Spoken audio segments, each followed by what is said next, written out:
वैसे जरूरी नहीं है, लेकिन वीडियो को लाइक या फिर डिसलाइक करने की कोशिश जरूर किया करें। तो जैसे इस मूवी का स्टार्ट होता है, हमें मूवी का मेन कैरेक्टर सियोंग दिखाया जाता है और उसकी बेटी का बर्थडे होता है। इसीलिए सियोंग की मदर उसे कुछ पैसे देती है ताकि वो अपनी बेटी को डिनर पर ले जा सके। लेकिन अब सियोंग को और पैसों की जरूरत होती है, तो इसीलिए वो अपनी मदर का एटीएम कार्ड चुरा लेता है। इसके बाद वो अपनी मदर के सारे पैसे चुरा लेता है और पैसों को वो लगा देता है हॉर्स राइडिंग में, और इस गेम में वो 4 मिलियन वॉन जीत जाता है। अब सियोंग ने एक कंपनी से बहुत सारे पैसे उधार ले रखे थे, तो इसीलिए वही लोग उसके पीछे पड़ जाते हैं। इसके बाद वो सियोंग को पकड़ ही लेते हैं और वो उसे काफी मारते हैं। और जब सियोंग उनके पैसे लुटाने के लिए अपने पॉकेट्स चेक करता है, तो वो देखता है कि उसके पास तो पैसे हैं ही नहीं, यानी वो वाले पैसे जिसने हॉर्स राइडिंग में जीते थे। और तब उसे याद आता है कि जब वो इन लोगों से बचकर भाग रहा था तो वो एक लड़की से टकरा गया था, तो जरूर उसी लड़की ने ही उसकी जेब काट ली। अब क्योंकि सियोंग के पास पैसे तो होते ही नहीं, तो इसीलिए वो लोग उसे 1 महीने का और टाइम देते हैं जिसमें कि वो उनके पैसे लौटा दे। इसके बाद सियोंग कुछ पैसों का अरेंज करता है और अपनी बेटी को डिनर पर ले जाता है। इसके बाद सियोंग जल्दी से स्टेशन पर पहुंचता है, लेकिन अनलकीली उसकी ट्रेन तो मिस हो गई थी। और जब सियोंग वहां पर बैठकर ट्रेन के आने का वेट कर रहा था कि तभी अचानक से उसके पास एक आदमी आता है, और ये अननोन पर्सन था, यानी सियोंग उसके बारे में कुछ नहीं जानता था। फिर वो अननोन पर्सन सियोंग को कहता है कि मैं तुम्हारे साथ एक गेम खेलना चाहता हूँ। वो सियोंग को कहता है कि अगर तुम इस गेम में जीत गए तो मैं तुम्हें 1 लाख वॉन दूंगा। तब इतने सारे पैसों का सुनकर सियोंग ये गेम खेलने के लिए एग्री हो जाता है। इसके बाद सियोंग काफी मार खाने के बाद ये गेम जीत जाता है, यानी वो 1 लाख वॉन हासिल कर लेता है। इसके बाद वो अननोन पर्सन सियोंग को एक कार्ड देता है, ये कहते हुए कि अगर तुम और पैसे जीतना चाहते हो तो इस कार्ड पर जो नंबर लिखा हुआ है उस पर कांटेक्ट करना। इसके बाद सियोंग जब अपने घर जाता है तो उसकी मदर उसे कहती है कि तुम्हारी बेटी अगले साल अपने स्टेप फादर के साथ यूएस में शिफ्ट हो रही है। यहाँ पर हमें ये पता चलता है कि सियोंग की डिवोर्स हो गई है और उसकी वाइफ ने दूसरी शादी भी कर ली है। लेकिन सियोंग कभी भी ये नहीं चाहता था कि उसकी बेटी उससे दूर जाए, लेकिन उसे बहुत सारे पैसे चाहिए होते हैं अपनी बेटी की कस्टडी वापस लेने के लिए, तो इसीलिए सियोंग उस कार्ड वाले नंबर पर कॉल करता है। इसके बाद सियोंग को एक गाड़ी में लाया जाता है जहाँ पर और भी लोग थे, लेकिन फिर उन सारे लोगों को बेहोश कर दिया जाता है। और जब उन सब लोगों की आँख खुलती है तो वो खुद को एक फैसिलिटी में पाते हैं जहाँ टोटल 456 लोग थे, और वो वहाँ पर एज अ प्लेयर थे क्योंकि उन सबको एक यूनिफॉर्म भी पहनाया हुआ था। इस फैसिलिटी का होस्ट यानी लीडर एक आदमी था जो कि फ्रंट मैन था वहाँ पर, और वो सब पर नजर रख रहा था। अब यहाँ पर एक कॉमन चीज थी कि जितने भी लोगों को वहाँ पर लाया गया था उन सब ने कर्जे लिए हुए थे बहुत ज्यादा। सियोंग वहाँ पर प्लेयर नंबर 1 से मिलता है जो कि एक बूढ़ा आदमी था। उस बूढ़े आदमी को ब्रेन ट्यूमर था, यही वजह थी कि वो यहाँ पर आया था क्योंकि उसकी लाइफ तो वैसे भी खत्म ही होने वाली थी। इसके बाद वहाँ पर 2 प्लेयर्स जिनमें लड़की का नाम सैब्यूक और लड़के का नाम जेंग होता है, उनके बीच फाइट होती है। अब यहाँ पर सैब्यूक वही लड़की थी जो सियोंग के पैसे लेकर भाग गई थी, यानी उसी ने उसकी जेब काटी थी। सियोंग तो उसे देखते ही पहचान लेता है, इसीलिए वो अपने पैसे मांगने के लिए उसके पास जाता है। तभी वहाँ पर कुछ गार्ड्स आ जाते हैं जिन्होंने पिंक कलर का यूनिफॉर्म पहना था और उनके फेस अच्छी तरह से कवर्ड थे। गार्ड्स उन सभी प्लेयर्स को बताते हैं कि तुम्हें यहाँ पर टोटल 6 गेम्स खेलनी होंगी और जो इस गेम का विनर होगा उसे बहुत सारे पैसे मिलेंगे।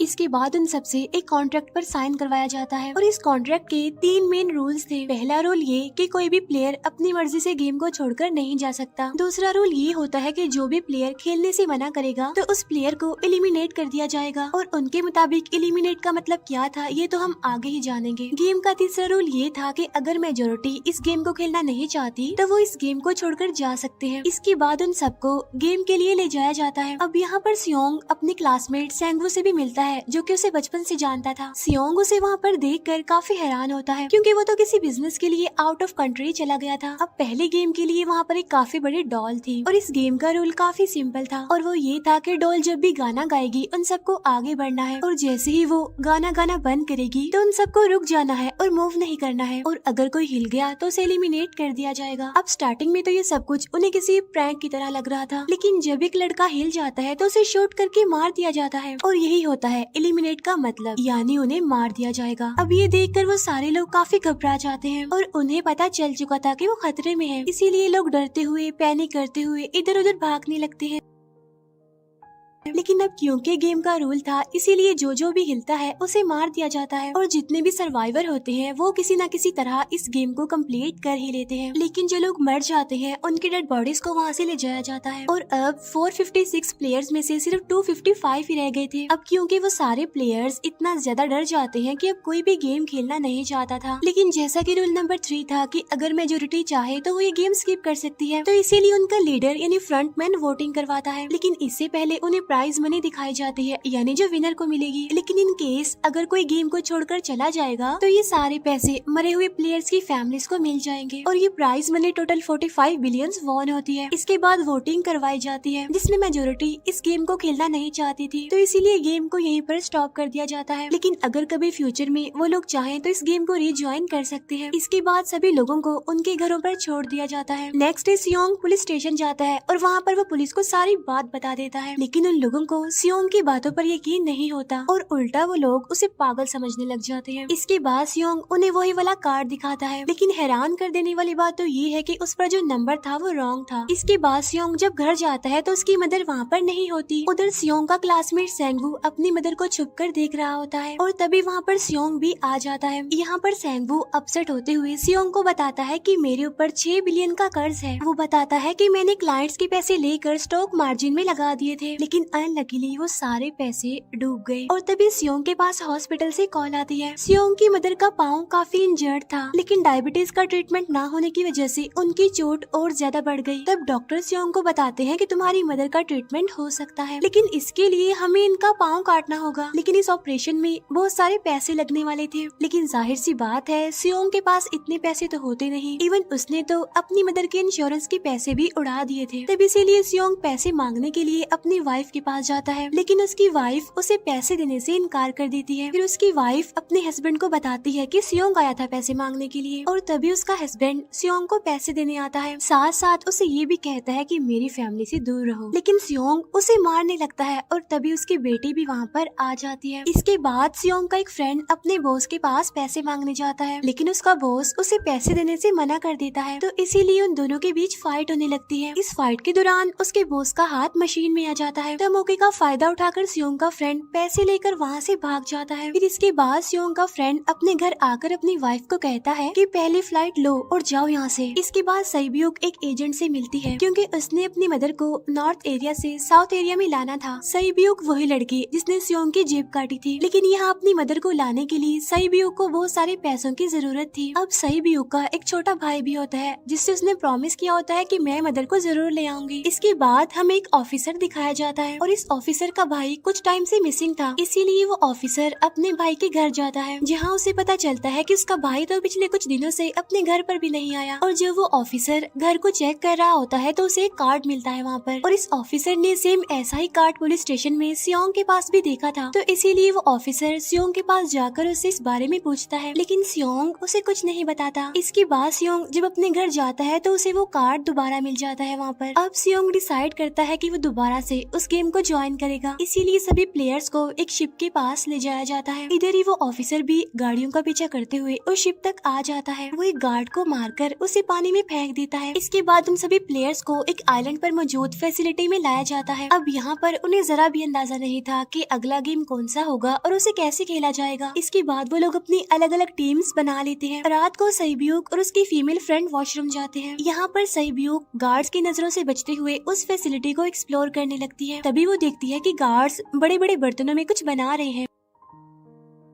लेकिन अब क्योंकि गार्ड्स को शक हो जाता है तो ये गार्ड वॉशरूम्स को चेक करने के लिए आता है, लेकिन तब तक सईब्यूक वापस आ चुकी थी। इसके बाद सईब्यूक अपनी फीमेल फ्रेंड को सारी बात बता देती है जो उसने देखा था, लेकिन यहाँ पर सेंगवू उन दोनों की बातें सुन लेता है और वो इस बारे में सईब्यूक से पूछता है, जिस पर सईब्यूक बताती है कि वो बड़े बड़े बर्तनों में कुछ पका रहे थे। इसके बाद उन सभी प्लेयर्स को प्ले ग्राउंड में लाया जाता है, जहाँ पर उनके सामने 4 शेप्स थी। 4 शेप्स में से उन्होंने किसी एक शेप को चूज करना था। अब यहाँ पर सेंगवू को पता चल जाता है है कि गेम क्या है और क्या करना है हमें। सेंगवू सियोंग को बताता है कि सबने अलग अलग शेप्स को चुनना है। इसके बाद उन सभी को एक छोटा सा बर्तन दिया जाता है जिसमें की शेप्स बनी होती है। अब गेम उनकी ये होती है कि उन्होंने किसी तरह उस शेप को बाहर निकालना है बगैर डैमेज किए, लेकिन अगर शेप जरा से भी खराब हो गई तो उन्हें एलिमिनेट कर दिया जाएगा, यानी मार दिया जाएगा। अब यहाँ पर सेंगवू तो इजिली उस शेप को निकाल लेता है, लेकिन सियोंग इतना ज्यादा घबरा जाता है कि उसकी हालत खराब होने लगती है, लेकिन फिर वो किसी न किसी तरह करके इस गेम को भी जीत लेता है। इसके बाद उन सबको वापस से रूम में लाया जाता है। अब यहाँ पर 187 प्लेयर्स वापस आए थे, जिनमें से अब सिर्फ 108 ही रह गए थे। इसके बाद उन सबको खाने के लिए ले जाया जाता है, लेकिन खाने की वजह से जैंग की एक लड़के से फाइट हो जाती है, जहाँ पर जैंग उस लड़के को इतना ज्यादा मारता है कि वो मौके पर ही मर जाता है। इधर ही हम देखते हैं कि उन प्लेयर्स में से एक डॉक्टर होता है जो गार्ड्स के साथ मिलकर मरे हुए लोगों के ऑर्गन्स निकाल कर उन्हें चाइनीज को बेचने का काम करता है। इसीलिए जब भी डेड बॉडीज को ले जाया जाता है तो वो डेड बॉडीज को गायब कर लेते हैं, क्योंकि ये सब कुछ एक प्लान के अकॉर्डिंग चल रहा था, क्योंकि ये सारा कुछ फ्रंट मैन से छुप कर हो रहा था। यही वजह थी कि कंट्रोल रूम में भी उन्होंने अपना ही एक आदमी बिठाया हुआ था जो कि उन लोगों की सारी वीडियो फुटेज डिलीट कर देता था, और गार्ड्स तो डॉक्टर को गेम के बारे में पहले ही बता देते थे ताकि वो सरवाइव कर सके। यहाँ पर एक गार्ड उसी प्लेयर डॉक्टर को बताता है कि आज हमने प्लेयर्स को जानबूझकर खाना कम दिया है ताकि वो आपस में लड़ने लगे, जिससे होगा ये कि सारे वीक प्लेयर्स गेम से आउट हो जाएंगे। साथ ही गार्ड डॉक्टर को अपनी अगली गेम के बारे में बता देता है। अब 30 मिनट के बाद वहाँ पर लाइट्स ऑफ होने वाली थी। अब यहाँ पर सेंगवू को पता था कि सियोंग की टीम जरूर कोई उल्टा काम करेगी, इसीलिए वो उस टीम को अपने पास बुलाकर उन्हें रिलैक्स रहने के लिए कहता है। उधर वो जो डॉक्टर प्लेयर होता है वो जैंग की टीम में शामिल हो जाता है। यहाँ पर डॉक्टर जैंग को बता देता है कि अगला गेम क्या होने वाला है। इसके बाद लाइट्स ऑफ हो जाती है और जैंग अपनी टीम के साथ मिलकर बाकी सभी को मारने लगता है। जैंग एक लड़की को मारकर सईब्यू को मारने जाता है, लेकिन तभी सियोंग उसे बचा लेता है। इसके बाद गार्ड्स वहाँ पर आकर उन सभी को रोक लेते हैं और अब टोटल 80 लोग रह गए थे। इसके बाद उन सभी को तीसरे गेम के लिए ले जाया जाता है और यहाँ पर उन्हें 10-10 प्लेयर्स की एक टीम बनाने के लिए कहा जाता है, और वो लोग ऐसा ही करते हैं, अपनी अपनी टीम बना लेते हैं। अब क्योंकि जैंग को अगली गेम के बारे में पहले ही पता होता है, इसीलिए वो सईब्यू की फीमेल फ्रेंड को अपनी टीम में नहीं रखता और वो अपनी टीम में सिर्फ मर्दों को ही रखता है। इसके बाद सेंगवू भी अपनी एक टीम बना लेता है। अब क्योंकि उन्हें एक प्लेयर की जरूरत थी तो इसीलिए सईब्यू की फीमेल फ्रेंड उनके टीम में शामिल हो जाती है, और ये गेम असल में टग ऑफ वॉर का होता है, यानी उन्होंने अपने सामने वाली टीम को नीचे गिराना था। इसके बाद गेम स्टार्ट हो जाती है और जैंग की गेम बड़ी आसानी से इस गेम को जीत लेती है। इसके बाद बारी होती है सेंगवू की टीम की। तब प्लेयर नंबर 1 यानी वो बूढ़ा आदमी कहता है कि मैंने अपनी जिंदगी में बहुत सारी टग ऑफ वॉर्स खेल रखी हैं, इसीलिए उन सबको गाइड करता है कि इस गेम को कैसे जीतना है।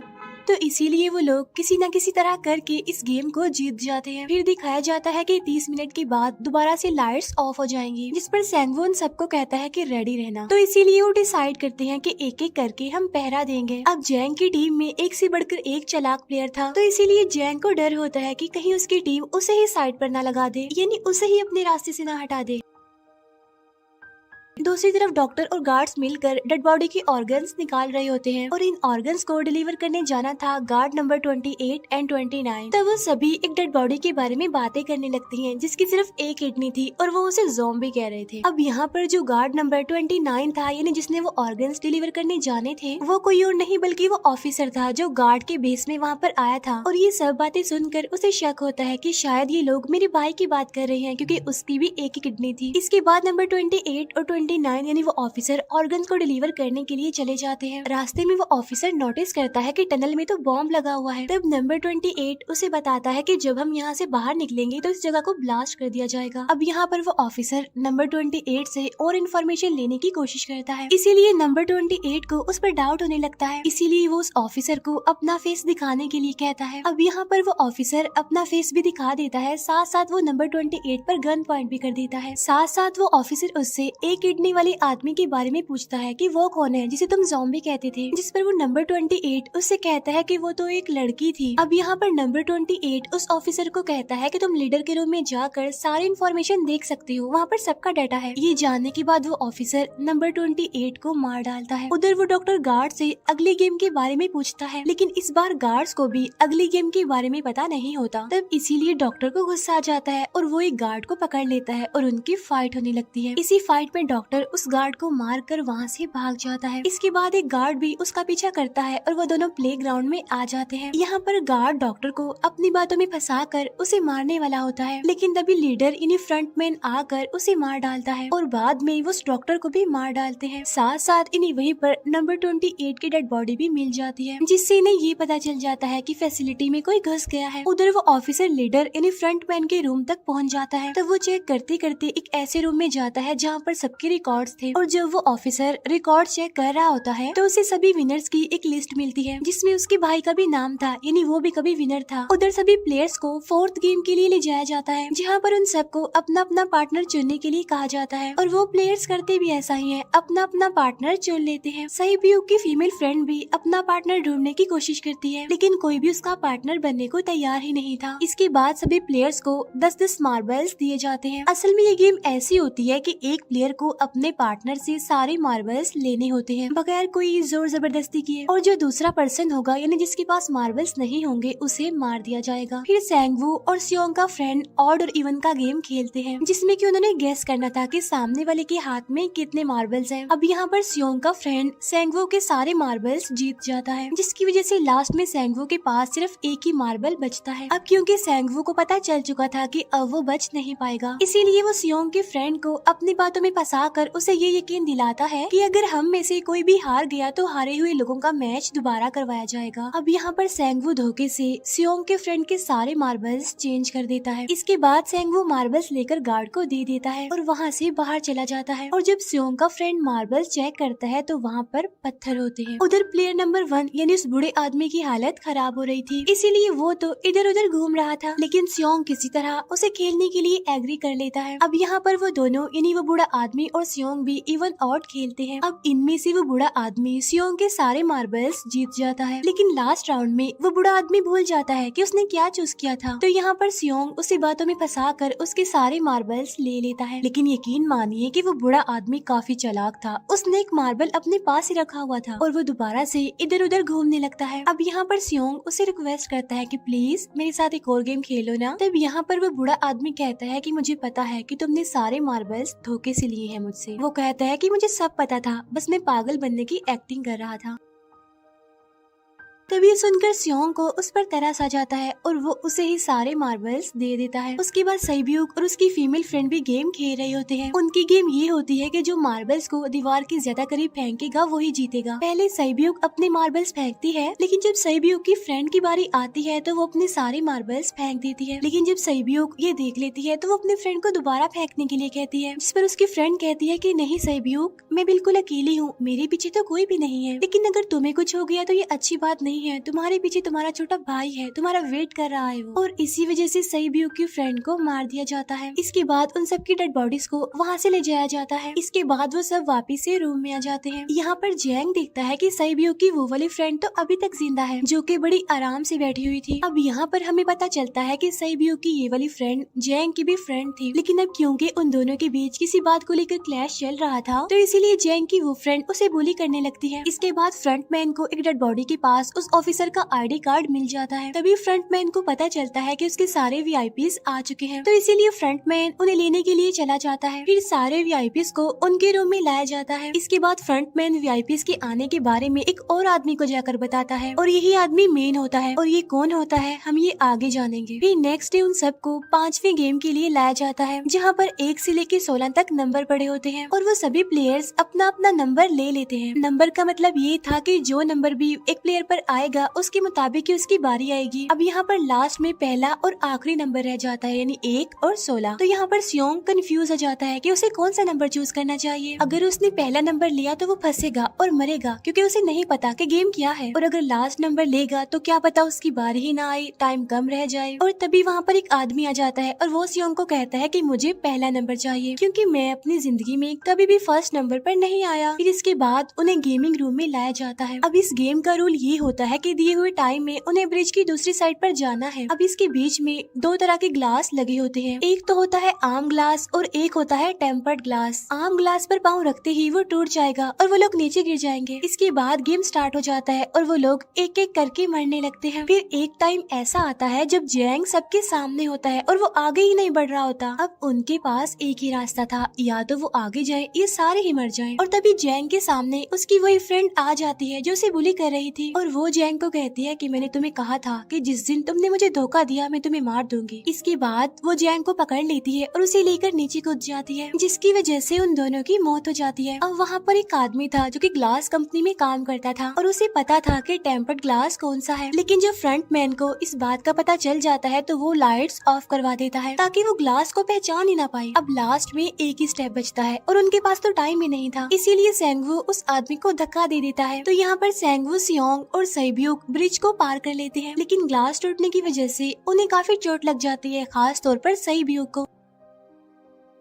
उधर उस ऑफिसर ने एक सर्वेंट को मारकर उसकी जगह खुद ले ली थी। अब एक वीआईपी को उस ऑफिसर पर शक होता है और वो उसे कहता है कि अपना मास्क रिमूव करो, लेकिन वो ऑफिसर कहता है कि ठीक है, लेकिन मैं अंदर जाकर अपना मास्क रिमूव करूंगा। इसके बाद वो ऑफिसर उस वीआईपी को लेकर अंदर चला जाता है। अंदर जाकर वो ऑफिसर उस वीआईपी को बेहोश कर देता है और इस बात का पता फ्रंट मैन को चल जाता है, इसीलिए फ्रंट मैन उसके पीछे जाता है और वो उस ऑफिसर को देख लेता है, इसीलिए वो ऑफिसर वहाँ से भागकर आइलैंड पर आ जाता है। फ्रंट मैन भी उसका पीछा करते हुए वहाँ पर आ जाता है। अब यहाँ पर वो ऑफिसर अपने सीनियर्स को कॉल करने की कोशिश करता है, लेकिन कॉल कट हो जाती है। फिर वो ऑफिसर उन्हें सारे सबूत भेजता है, लेकिन वहाँ पर नेटवर्क नहीं था। इसके बाद फ्रंट मैन ऑफिसर को पकड़ लेता है और उसे उनके साथ चलने के लिए कहता है, लेकिन वो ऑफिसर तो उस फ्रंट मैन पर गोली चला देता है। इसके बाद फ्रंट मैन अपना मास्क उतार देता है, तो वो ऑफिसर देखता है कि वहाँ पर कोई और नहीं बल्कि उसका अपना भाई है वो। इसके बाद ऑफिसर का भाई यानी फ्रंट मैन उसे शूट कर देता है और वो जाकर पानी में गिरता है। उधर ग्लास लगने की वजह से सैब्यूक काफी इंजर्ड हो गई थी और उसका बहुत सारा खून भी बह रहा होता है। इसके बाद तीनों सर्वाइवर्स को